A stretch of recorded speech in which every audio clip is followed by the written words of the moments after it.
What's going on, everybody? My name is Hauvu, and this is the Hauvu Moto Vlog. Welcome to the 1 year video. This is essentially 1 year since I packed up all my stuff, quit my job, moved back in with my parents, bought my element, built out my element, and hit the road on a mission to see as many national parks as I possibly can while living full time in an SUV.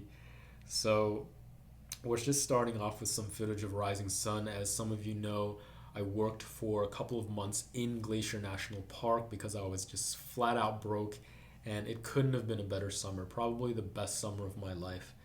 And we just closed down the facility. We closed down the facility, and everyone stayed on for a couple of days just to kind of winterize and clean up and do finishing duties. So I'm in the restaurant right now just because it's never empty in the restaurant. So I thought it was a cool opportunity to take some shots. All the tables in the restaurants, all the chairs and the tables and everything is kind of closed down, and all the servers have gone home. We closed down the camp store a little bit, as you can see earlier, just counting inventory and putting sheets over everything, winterizing everything. It's going to be a tough winter. These buildings are going to have to just make do with minimal maintenance until the spring. So it was hard to say goodbye to everybody. It was a wonderful season, meeting everybody from like multiple places from all around the world, really, and just different age groups. I mean, people young as 18, people as old as like 50. It was a very interesting experience. I think I will come back for one more season to see Glacier National Park. It's one of my favorites now. It has a special place in my heart now, no doubt, and I would definitely like to come back for one more season to get to know the park a little bit better. There's definitely some hikes that I didn't get to do, not including though Reynolds Mountain, which was my last and final hike. I did this by myself.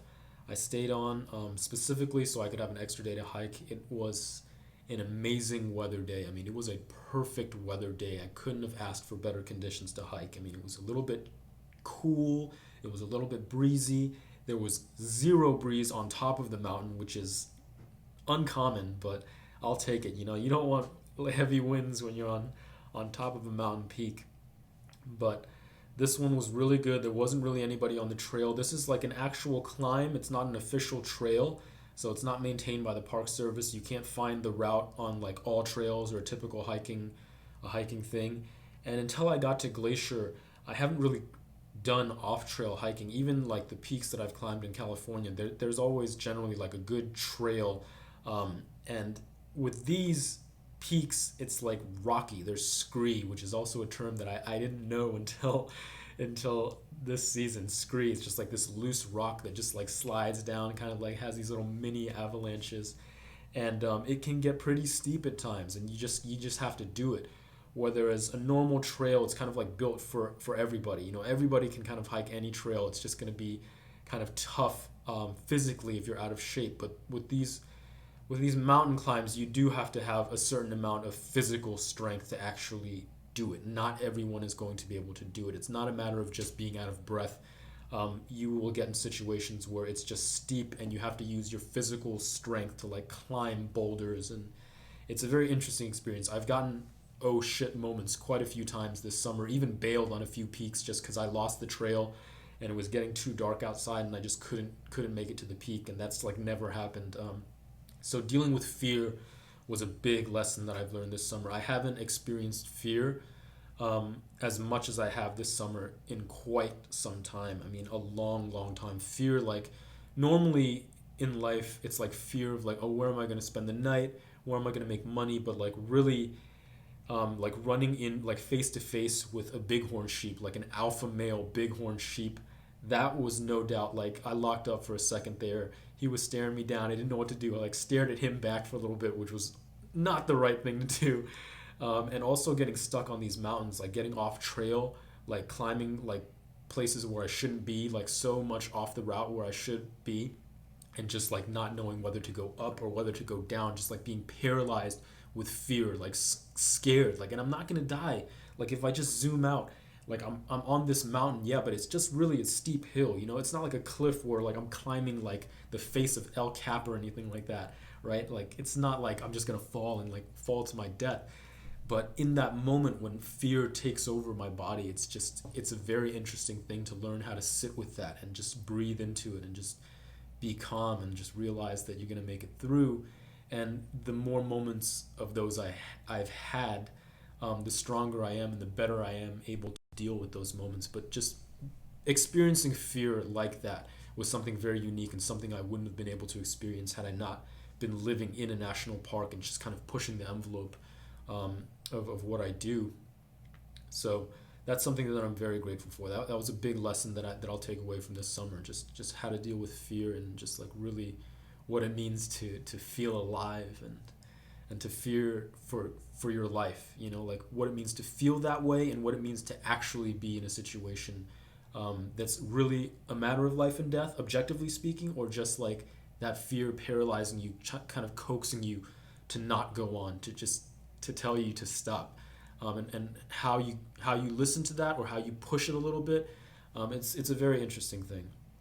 But yeah, overall, to have these lessons and to still be able to live to tell the tale and to still have my health and to be able to say this with a smile on my face. I mean, I couldn't be more fortunate, more blessed, more grateful. Moving on to Arches National Park. I'm currently in Utah right now. I'm currently in Moab right now, guys, and I'm gonna hopefully knock out the rest of the Mighty Five, the Mighty Four now that are left. So I've already done Arches and Canyonlands, which is the footage you guys are watching right now. Um, so yeah, honestly, if you guys want to know anything about living in a national park, please ask away. Now that I have completed a season, I know a lot more than I did about living in a national park and working seasonally, so I can answer a lot of questions about that. I know that's something that a lot of people are really interested in. I talk to a lot of people working in the camp store, a lot of older people that are still wanting to do this, that are still traveling. You know, everybody's still, after a year of traveling on the road, people are always like, what do you do for money? Like, oh, well, where you work remotely? And it's just like always their first thing. It's just like, and it makes sense. Like, how do you support yourself on the road without burning through your savings? And honestly, that's what I was doing for the first year. I was just burning through my savings and I wasn't afraid to do that. I feel like a lot of people have more money than me, like a lot more money than me, but they still don't want to do it because, I mean, it's prudent to save money. I'm not a financial advisor. I'm not going to give financial advice for the most part on this channel, but you know, you have enough money to travel for a year. Like, why not do that? What is stopping you from doing that? And I think that a lot of the times it comes down to fear. You fear that that money will be gone, or you fear that something will happen and you won't be able to cover your expenses. Well, then in that case, then your fear is greater than your desire to do this, right? I mean, isn't that what it boils down to? Like, you say you want to do this, you say you want to travel, but do you, like, what does it mean to you? Does it mean like potentially burning through your savings? And I'm not going to say shit doesn't happen, but I mean, with a positive attitude, no matter what happens, you'll be all right. As long as you have your health and a positive attitude, really you can roll with anything. And it might be easy for me to speak coming from this viewpoint as a single, relatively young man with no obligations. I don't have a wife, I don't have kids, I don't have debt, I don't have a mortgage, I don't have like ailing family members that I need to take care of. My family is happy and healthy as well, which is amazing, right? So I get it. Like, I'm in a situation where I'm able to do this, and that's a big reason why I was like, yeah, I'm gonna do this. I'm gonna travel and I'm gonna build myself and I'm gonna heal and I'm going to see what's out there and just kind of let the universe take me, and I'll end up where I end up, but I'm gonna enjoy the moments, good or bad. I'm going to take something from it, and that's why I'm doing it. I know why I'm doing it. If I run out of money, I'll work, and I've demonstrated that this summer. I made $12 an hour, which is nothing, but man, I lived in a national park doing what I love doing. I mean, look at this footage. I mean, this was like everyday kind of stuff for me. So people say, what are you going to do for money? What are you going to do for money? Well, you can always work. You have hands, you have a brain. Like, you're one of the most sophisticated pieces of technology on the planet, your brain and your human body, right? And your spirit. Like, what can't you do? So, you know, if you're watching this 1 year in, I guess the biggest takeaway is like, time is limited. And if you don't absolutely love your situation right now, you can change it. And you don't have to wait until you retire to start living your life. You can live now. Don't let the fear of whatever hold you back. If it's fear, like, just learn to break free from it and freedom is a wonderful thing for me. It's like a big theme. It's something that I always kind of crave for now. Like even inherently as a child, it's all I've always wanted to be free. I've always been a little different. I didn't want to like fit in the pegs that society and family and America tries to squeeze you in. I always wanted to kind of be my own person. And this journey is slowly just kind of uncovering more and more of that, like who I am and why I'm here and where I'm going to end up. It's just like, I don't know, but every day is my own, and I'm learning how to really enjoy it and how to really just go with the flow and just like break free. Really just keep on learning how to break free and live in the moment. And after a year of showering in Planet Fitnesses and showering in campgrounds and sometimes not showering at all, and a year of wondering where I'm going to park my car, a year of wondering what I'm going to do when it's like 90 degrees outside and like 130 degrees in the car, like what to do next, what to do for money, what to do for food, how to stay healthy, how to stay connected with friends and family. Like they're just like all that kind of stuff you'll learn, like you just like I said, with the right mindset, everything is a positive experience. Everything is a learning experience. Even the bad stuff, like it hardens you, right?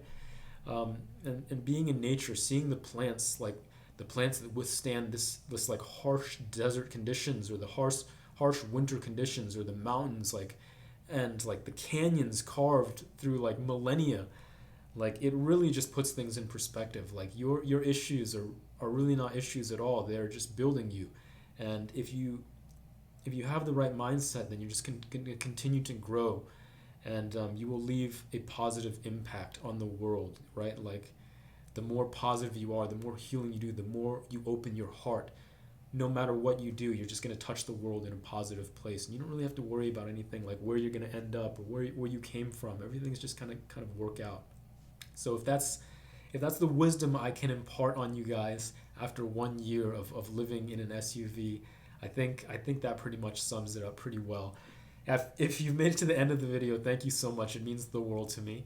And as always, I wish you peace, health, and unlimited joy on your journey, wherever it may take you. Thank you so much. I will see you on the next one, guys. Bye-bye.